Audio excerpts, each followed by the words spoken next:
जगा लेना।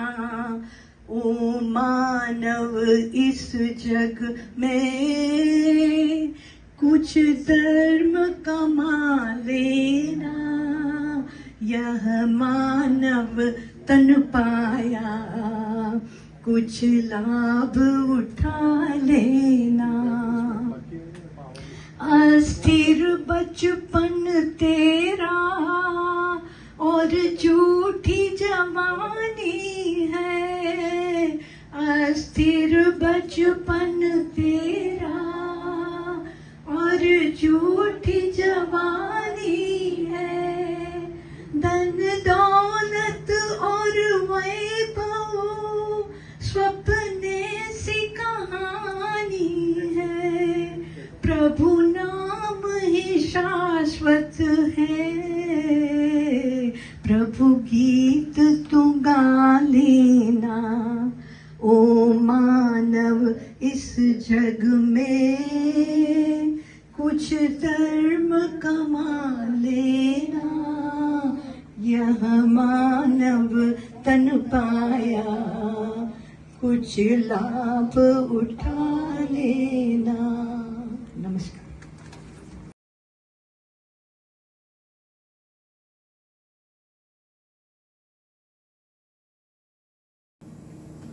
Number 5 gratitude. Number 5 gratitude. ये 5 महामंत्र है। इसमें एक को भी आज मुझे किसी ने एक मैसेज भेजा, CNN स्टोरी भेजी आज ही। कभी कभी ये भी होता है, आपको जो चीज बोलने की होती है ना कहीं से प्रकृति भेज देती है।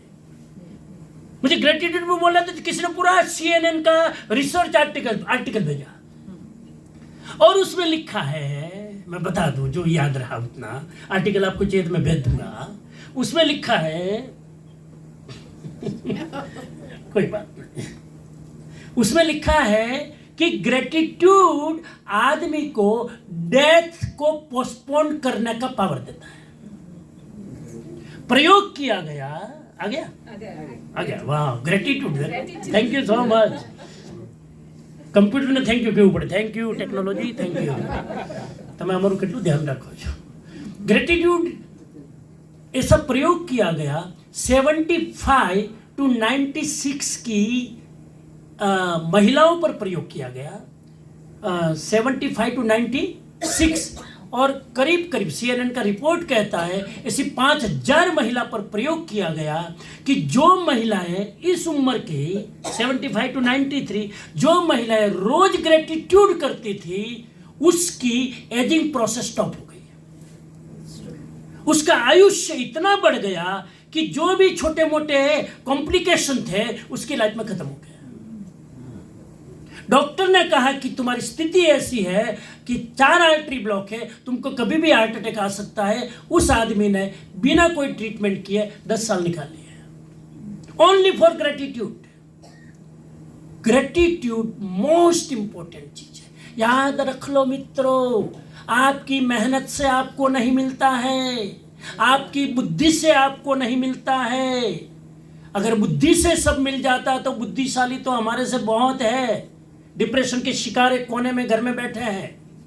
मेहनत से अगर सब कुछ मिलता है, इंडिया में 15-15 घंटा खाली मजूरी करते हैं, 2 टाइम रोटी नहीं मिलती है। ना मेहनत से सब कुछ मिलता है, ना आपकी बुद्धि से मिलता है। जो मिलता है आपको मिला हुआ है, उसका ग्रेटिट्यूड प्रकट करो, वो चीज आपको मिलेगी। उसमें लिखा है कि जिसके पास है उसको ज्यादा दिया जाएगा और जिसके पास नहीं है उसके पास जितना है सब कुछ ले लिया जाएगा। जिसके पास है उसको ज्यादा दिया जाएगा, जिसके पास नहीं है उसके बाद जो भी बचा कुचा है सब ले लिया जाएगा। ग्रेटिट्यूड के संदर्भ में इस वाक्य को देखना, जिसके पास ग्रेटिट्यूड है उसको ज्यादा दिया जाएगा, जिसके पास ग्रेटिट्यूड नहीं है जितना मिला है पिछले कर्म से सब छीन लिया जाएगा। अंडरस्टैंड हो रहा है? ग्रेटिट्यूड अगर मुझे भगवान ने ज्ञान दिया है और मैं अहंकार कर लूं कि मेरे लेक्चर मेरे पास आ जाए, कंपटीशन लेक्चर देने में मेरे साथ कोई कंपिटिटिव है ही नहीं, ऐसा मेरा ईगो बोलता है, मेरे साथ है ही नहीं। अब बेटा 5 साल राह देख, ये कुदरत तुझे डिमेंशिया तुमको नहीं दे तो देख लेना 5 साल। तुम अगर अपनी मेमोरी का, अपनी वाणी की विलास का तुम इतना अगर अहंकार रखते हो, प्रकृति छीन लेगी। अगर तुमको अपने पैसे का गरूर है, 5 साल में स्टॉक मार्केट में रोड पे नहीं आ जाओ तो देख लेना। प्रकृति डाइजेस्ट नहीं कर पाती है तुमको जो दिया है, अगर उस पर तुम अहंकार करते हो, प्रकृति डाइजेस्ट नहीं कर सकती है, उसको छीन लेगी। इसीलिए जो मिला है अगर उसके प्रति हम ग्रेटिट्यूड करें तो प्रकृति सोचेगी सर इतना दिया और फिर भी इतना ग्रेटिट्यूड करता है, उसको ज्यादा दो, उसको ज्यादा दो। वो एलिजिबल है ज्यादा पचाने के लिए, प्रकृति ज्यादा देती है। क्या करोगे प्रयोग? मैं प्रैक्टिकल बता दूं ना, ग्रेटिट्यूड समझ में आ गया? उस पर तो मैं अभी क्लासेस लेने वाला हूं, 11 दिन की क्लासेस, ग्रेटिट्यूड का कोर्स कराने वाला हूं। 11 दिन सारा सीक्रेट ग्रेटिट्यूड में है। और ग्रेटिट्यूड करने में आपको कोई चीज रोकती है? आपके पास ग्रेटिट्यूड चीज करने के लिए छप्पर फाड़ के प्रकृति ने दिया कि नहीं? छोटी छोटी चीजों का ग्रेटिट्यूड करो। ये लिखा मैंने 3-4 सूत्र। पहला, ग्रेटिट्यूड जर्नल लिखो एवरी डे, एक डायरी रखो, ना हो तो वॉलमार्ट में जाके ले आओ। एक डायरी रखो, एक अरे छोटी रखो डायरी, 10 लाइन की छोटी मिनी डायरी, क्योंकि टाइम नहीं है, मिनी डायरी। उसमें एवरी डे एक चीज के लिए ग्रेटिट्यूड रखो। I am thankful that I have this things, so many people even they can not dream about it and I can use it, thankful for that. Every day एक चीज के लिए तो ग्रेटिट्यूड नोट लिख सकते हो अपनी डायरी में कि नहीं? अब देखना, एक रॉन बॉन्डा ने किताब लिखी, रॉन्डा बॉन्ड, हाँ, उनकी किताब है मिरेकल, नाम ही मिरेकल, और इसमें ग्रेटिट्यूड के सिवाय कुछ नहीं। रोज की एक्सरसाइज ग्रेटिट्यूड। तो एक डायरी लिखो, रोज एक छोटी नोट्स लिखो, एक चीज के लिए प्रकृति का आभार मानो एवरी डे। अब 21 दिन करके देखना, मिरेकल ना हो तो आप देखना। मिरेकल रोज हो रहे हैं लेकिन हम रियलाइज नहीं कर पाते हैं। Number 2, express appreciation. ये ग्रेटिट्यूड है दोस्तों। हमेशा एवरी डे 2-3 को एप्रिशिएट करो। आज आपने खाना बनाया ना, रियली बहुत आनंद आ गया, एप्रिशिएट करो। नुस्ख निकालने के लिए 15 चीजें हैं आपकी आंख के सामने, उस 15 चीज में एक चीज तो ऐसी होगी कि जिसके लिए आप अप्रिशिएट कर सकते हो, होती कि नहीं? नुस्खे ही निकालना है तो पूरी दुनिया पढ़ी। एक बहन दूसरी की बहन के घर में गई और बोले तुम्हारे मिरर में इतनी सारी धूल लगी है, चेहरा नहीं दिखता है। उस बहन ने कहा ये जापान से $500 की फ्रेम लाई हूं, तुमको धूल दिखाई देती है, $500 की फ्रेम दिखाई नहीं देती है। और धूल मिरर में नहीं है, तुम्हारे चश्मे पे है, चश्मे में। धूल मिरर में नहीं है, तुम्हारा चश्मा ही गंदा है, तो चश्मा तो वही दिखाएगा जो है। इसीलिए किसी शायर ने लिखा है, एक खता हम ता उम्र करते रहे, धूल चेहरे पे थी हम आईना साफ करते रहे। चेहरा ऊपर धूल हो ने આપણે દર્પણ ઘસા કરીએ, ચહેરો રૂપાળો ના થાય, એ તો બેસિનમાં જઈને તમારું મોઢું ધોવું પડે। ये चीज एक्सप्रेस योर एप्रिसिएशन, एप्रिशिएट करो। छोटी छोटी बात में रोज इतनी घटनाएं बनती है। किसी का फोन आए, 10 मिनट आपसे बात की, आपकी तबीयत पूछी, आपके बारे में पूछा, आपकी हाल हवास पूछा, बोलो thank you so much, I really appreciate. किसके पास टाइम है किसी को पूछने का? बहाना निकालो, एप्रिशिएट करने का बहाना ढूंढो। घણા લોકો પાસે એવા ડિપ્રેશન, પણ એપ્રિસિએશન કરવા જેવું કઈ છે જ નહીં, કોનું કરું? तो तुम कंजूस के कंजूस निकले, कुछ दिखता नहीं है कि तुम अप्रिशिएट कर दो। अरे साहब आज उठे हैं, आपकी सुबह आंख खुली ना, ये मिरेकल है। रात को सोते सोते कितने लोग चले गए, सुबह सूरज देख नहीं पाए, तुम्हारी आंख खुली ना, सूरज को बोलो धन्यवाद, मैं तुमको देखने के लिए उठ पाया। कोई घटना को निमित्त बनाकर अप्रिशिएट करो। फिर देखना मेरे कल क्या होता है। 21 दिन का मैंने आपको होमवर्क दे रहा हूं, 21 दिन प्रयोग करके देखना। मेरा फोन नंबर ले लेना अश्विन भाई के पास, ईमेल ले लेना, मेरा पीछा करना, 21 दिन करके देखना। मैं तो उस चीज को महसूस कर रहा हूं एवरी मोमेंट। अप्रिशिएट करो। मैं जहां जिस घर में खाना खाने के लिए जाता हूं, जो मुझे राइड देते, जो मुझे एयरपोर्ट लेने आते हैं, एवरी डे रात को सोते समय उन लोगों को याद किए बिना मैं सोता नहीं। कितने लोगों का कंट्रीब्यूशन होता है, तब जाकर मैं ये 2 महीने की जर्नी कर पाता हूं। मैं ये नहीं मानता हूं कि वो तो तुम्हारी ड्यूटी है, तुमको करना चाहिए, ड्यूटी नहीं है। ये बहुत बड़ा सेक्रीफाई है कि तुम ये करते हो। लोगों के पास टाइम नहीं है, लोगों के पास 4-4 बेडरूम के मकान है, लेकिन everybody have their own privacy. They don't want to stay anybody their home. Appreciate करो कि कोई आदमी तुमको अपने घर ठहराता है, बहुत बड़ी घटना है इस देश में। 4-4 बेडरूम हूं करवाना, मारो गादलू खराब થઈ જાય, મારો પીલો ખરાબ થઈ જાય, મારો આ ઘરમાં કોઈ આવે, ઘણા લોકોને ગમે નહીં સાહેબ। તમારી વાત નથી કરતો, આ તો આના પહેલા હું જ્યાંથી આવ્યો ને એની વાત કરું। आपकी बात तो अगले स्टेशन पे आएगी। हाँ, एक्सप्रेस और मैंने शब्द लिखा है एक्सप्रेस। एप्रिसिएशन अंदर नहीं रखना, एक्सप्रेस करना, बताना उनको कि इस बात के लिए मैं शुक्रगुजार हूं। उनको कॉन्फिडेंस आएगा, उनको इंस्पिरेशन मिलेगा, उनको ज्यादा सेवा करने का भाव होगा और आपकी अंदर की स्ट्रेंथ और हाइट बढ़ेगी। एक्सप्रेस शब्द लिखा है कि अंदर मत रखना, एक्सप्रेस करना, उनको बताना आपके इस काम के लिए मैं धन्यवाद प्रकट करता हूं। Number 3, mindful moments for appreciation, for gratitude. क्या लिखा है? Pause during your day to appreciate small moments of joy. Every day, दिन में इतने बिजी लाइफ में थोड़ा पोज करो और पोज करके सोचो अभी मैं किसके लिए अप्रिशिएट कर सकता हूं। आज मैं गाड़ी लेके यहां आया ने, एक भी रेड सिग्नल नहीं मिला। Thank you green signal. Yes, जड़ चीज को भी अप्रिशिएट करना। जड़ कोई चीज है ही नहीं दुनिया में।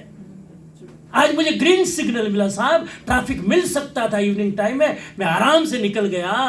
थैंक यू सो मच, मेरा टाइम बचा। बहाना निकल, ढूंढना बहाना। देखो, पृथ्वी अप्रिशिएट फॉर अर्थ, जो मुझे पेट्रोल देती है। पानी अप्रिशिएट फॉर वाटर, कि बिना मांगे किसी ने वाटर रख दिया। ये छोटी छोटी चीज है, मैंने मांगा भी नहीं था, किसी ने ये रख दिया। मुझे पीना भी नहीं है, मुझे प्यास भी नहीं, मैं लेक्चर के बीच में पीता भी नहीं, लेकिन केयर करने वाले लोग ने ये रख दिया। I have to feel about it.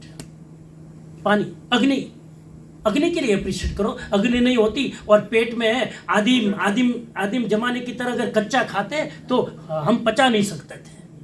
अग्नि की शोध हुई, अग्नि के कारण हम एंजॉय कर पाते हैं फूड को। पृथ्वी, पानी, अग्नि, वायु, एयर को अप्रिशिएट करो। शुद्ध हवा मिलती है। जाओ दिल्ली में, खबर पड़े कार्बन डाइऑक्साइड लेवल रोज તમે જો, ખાલી તમે દિલ્હીમાં રહો ને એમને તમારું 10 વર્ષ આયુષ્ય ઘટી જાય ખાલી રહેવાથી। ગમે એટલું પ્રાણાયામ કરો, પ્રાણાયામ કરવા વાળા દિલ્હીમાં જલ્દી મરે, પ્રાણાયામ ના કરવા વાળા લાંબુ જીવે। हाँ, रिलेटिव ट्रूथ है। दिल्ली में प्राणायाम करने वाला जल्दी मरेगा, प्राणायाम नहीं करने वाला ज्यादा जिएगा। क्योंकि इतना धुआं, प्राण खींचो, मरोगे। इस देश में भगवान ने कितनी प्रकृति दी है, कितने हर मोहल्ले में इतना सारा पार्क, इतना स्वर्ग। साहब, स्वर्ग, इससे बड़ा स्वर्ग क्या होगा? મને ઘણા કે તમે તો આટલું પુણ્ય કરો, તમે સ્વર્ગમાં જ જશો। મેં તો સ્વર્ગમાં જશું નહીં, સ્વર્ગમાં જ છું। હવે આનાથી મોટું કયું સ્વર્ગ હોય? રિમોટ કંટ્રોલ ચાલુ કરો ને સામે ટીવી ચાલુ થઈ જાય। સ્વર્ગલોકમાં નથી, 12મા દેવલોકમાં રિમોટ કંટ્રોલ નથી। મેં કોન્ટેક્ટ કરીને પૂછી લીધું છે, મને કીધું અહીંયા રિમોટ કંટ્રોલ નથી, એ તમારે એન્જોય કરીને આવજો ત્યાં। तो माइंडफुल मोमेंट्स, मतलब दिन भर में बीच में पोज लेके छोटी छोटी चीजों के लिए अप्रिशिएट करो, ग्रेटफुल बनो, थैंकफुल बनो। Number 4, reflect on challenges, how they have helped your growth. आपकी जिंदगी में आप कहेंगे हम अप्रिशिएट करें, थैंकफुल करें, लेकिन मेरी जिंदगी में प्रॉब्लम ही प्रॉब्लम हो तो हम कैसे थैंकफुल करें? अरे प्रॉब्लम हो तो भी थैंकफुल करो, क्योंकि उसने आपकी जिंदगी को ग्रो करने में बहुत बड़ा रोल अदा किया है। जिंदगी में दुख नहीं होता, जिंदगी में परेशानी नहीं होती, तो जिंदगी में बहुत सारे लेसन हम लर्न कर नहीं पाते। उन्होंने आपको नए लेसन सिखाने का मौका दिया है। चैलेंजेस हमको बहुत सिखाती है, इसीलिए हमारी क्रिटिकल लाइफ, संघर्षपूर्ण जिंदगी है ना, वो आदमी सबसे ज्यादा मैच्योर होता है, क्योंकि वो ठोकरें खा खा के बहुत सीखता है। मैं हमेशा कहा करता हूँ, बुद्धि बादाम खाने से नहीं आती है, ठोकरें खाने से आती है।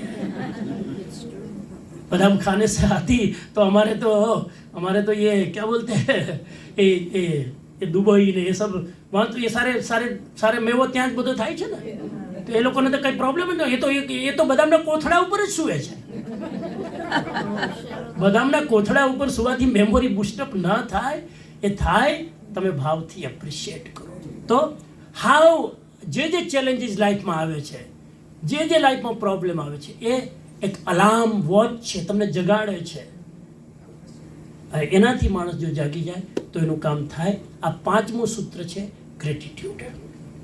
एवरीडे ग्रेटिट्यूड करके सोना। हमारे पास तो इतने सारे सब्जेक्ट हैं। इस देश में रहकर हमारे बच्चे संस्कारी है, हमारे बच्चे हमारी केयर करते। इस देश में, पश्चिमी कल्चर में हमारी बात, अरे इस देश में रह के हमारे बच्चे वेजिटेरियन है, वीगन है। इस देश में रहकर हमारे बच्चे ड्रग में फंसे नहीं हैं। अप्रिशिएट करो, अपने बच्चों को अप्रिशिएट करना। बच्चों के 5 प्रॉब्लम होगी, लेकिन उसमें 2 अच्छाइयां होने, उसको अप्रिशिएट करना। हमारा ध्यान ये तो बराबर, लेकिन मारो छोकरो तो मरो, मारो छोकरो तो, उसकी 2 अच्छी चीज पकड़ो, अप्रिशिएट करो। तो बस ये 5 सूत्र मुझे आज देना था। हिंदू वुमेन्स नेटवर्क, हमारा पिछली बार भी प्रोग्राम हुआ था, इस बार भी हुआ। इस बार रेणु जी ने कहा कि हमारे घर पे ही ये कार्यक्रम हो, क्योंकि सबको लाभ मिले और सब अनुकूलता है, सुविधा ज़्यादा लोग आ सकते हैं, तो पूरी व्यवस्था यहाँ पर है। और अश्विन भाई, कल्पना बहन, उन्होंने पूरा प्रोग्राम लीडिंग किया और ये आयोजन किया, मुझे बुलाया, आमंत्रण किया सिंसियरिटी में आने के लिए। उनका भी हम आभारी। उनके घर में मैं ठहरा हूँ 4 दिन से, और अभी कल का दिन और हूँ। फिर मंडे ट्यूसडे यहाँ से मेम्फिस जाऊँगा। मेम्फिस के बाद मैं फिर न्यूयॉर्क, न्यू जर्सी जाऊँगा, फिर कैलिफोर्निया जाऊँगा, फिर डेनवर, फिर शिकागो, फिर शिकागो से इंडिया जाऊँगा। इंडिया 15 दिन रह के फिर 31 अगस्त को पर्यूषण के लिए मैं लंदन जाऊँगा। लंदन में पर्यूषण है। फिर वहाँ से ब्राज़ील जाऊँगा, ब्राज़ील में प्रोग्राम है। इस तरह का मेरा कार्यक्रम है। और हमारी वेबसाइट है pomyc.org। हमारा इंडिया में सेंटर है peace of mind yogic centre, यहाँ ऑस्टिन टेक्सास में है। दोनों जगह हमारी ये सारी एक्टिविटी चलती है।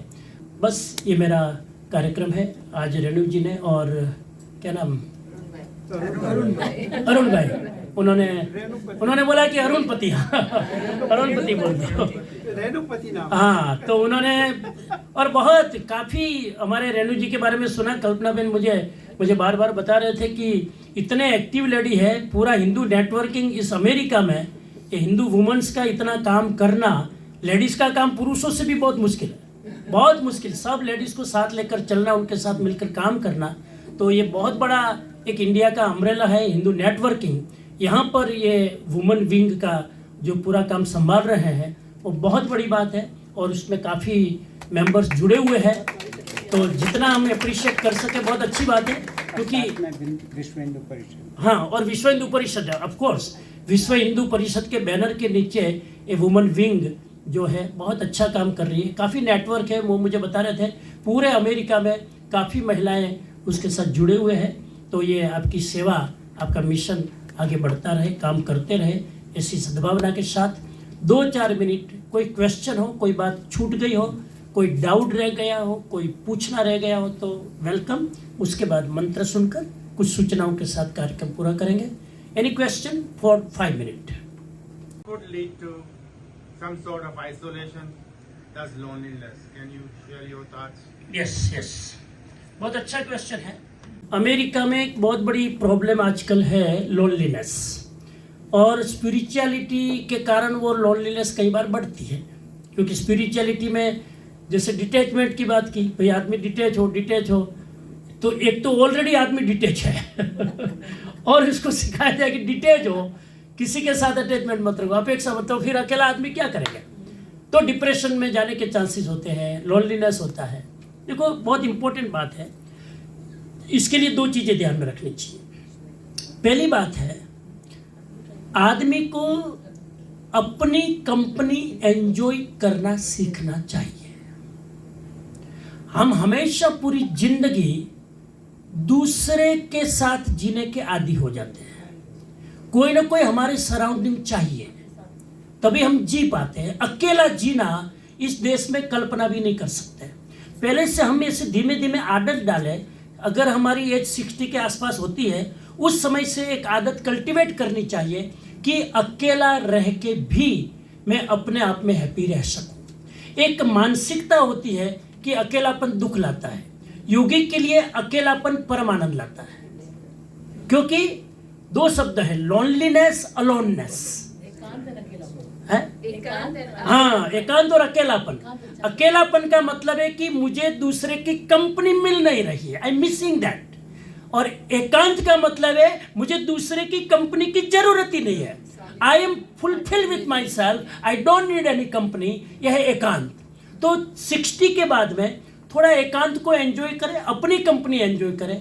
मैं खुद कितना अच्छा इंसान हूँ, मैं खुद कितना ब्यूटीफुल हूँ, मैं खुद कितना समझदार हूँ, तो अपनी कंपनी को आदमी एंजॉय करे। मुझे दूसरे की कंपनी की जरूरत ही नहीं है, I am satisfied with my own self. इसलिए अध्यात्म का एक शब्द आता है निवृत्ति।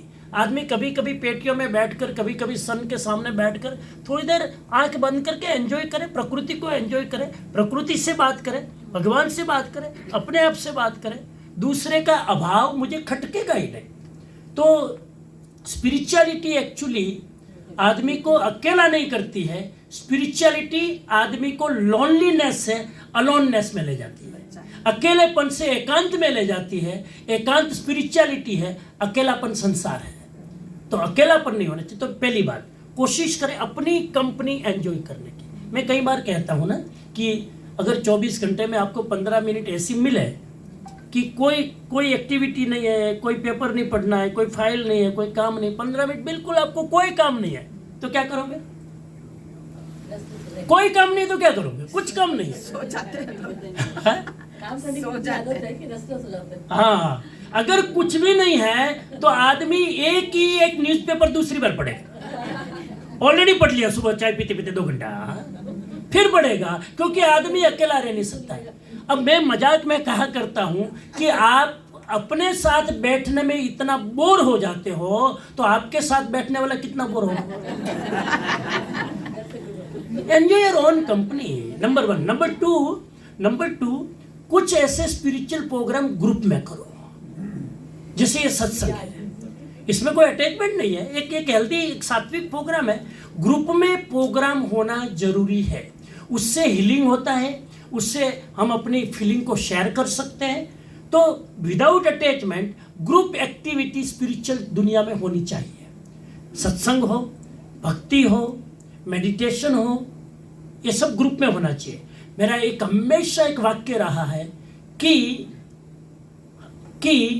पुण्य हमेशा ग्रुप में करो, पाप हमेशा अकेले करो। हम उल्टा करते हैं, पाप ग्रुप में करते हैं। अगर पीना है तो पूरा 10 लोग चाहिए, तभी मजा आता है यार, पावर तभी आता है। अकेला रूम में बेसी ना हम प्याले में पियो, हम चार्मी के नाम है ना। पाप करवा माटे ग्रुप हमको चाहिए और स्पिरिचुअलिटी करने में अकेला चाहिए नहीं। स्पिरिचुअलिटी ग्रुप में करो, स्पिरिचुअलिटी के में दूसरे आदमी का पावर मिलता है। अब ये सत्संग है, इतने लोग कर रहे हैं तो एक दूसरे की एनर्जी मिलती है, वाइब्रेशन मिलते हैं। अकेला करोगे तो वो पावर नहीं आएगा। तो कुछ एक्टिविटी ग्रुप में करनी चाहिए, जैसे भक्ति। ऐसा नियम कर लो, 15 दिन में एक बार भक्ति करेंगे। जो भी अच्छे लोग अपने गाने वाले हैं, तबले, खाली भक्ति, खाली 10-15 भजन गाएंगे, कभी कभी वो आदमी को ट्रांस कर देता है। तो इस तरह की एक्टिविटी, कभी कभी चलो भाई यहाँ बैठ के हमारे पास स्क्रीन है, टीवी है, यूट्यूब है, लेक्चर है, यहाँ बैठ के अकेला लेक्चर नहीं सुनेंगे, 15 दिन में एक बार ग्रुप में कोई एक सत्संग सुनेंगे। बहुत बड़ा पावर अकेला करने की बजाय ग्रुप में करने से ज़्यादा मिलता है। तो ये 2 उपाय मेरे ख्याल से है। एक तो अपनी कंपनी एंजॉय करने की आदत कल्टीवेट करो, थोड़ा, तो कोई नहीं होगा तो भी मैं अपने आप में मस्त रहूँगा। और दूसरा, आप ग्रुप में इस तरह की थोड़ी क्रिएटिव एक्टिविटी करें ताकि अकेलापन फील नहीं हो। जी Anybody else? Yeah. हाँ,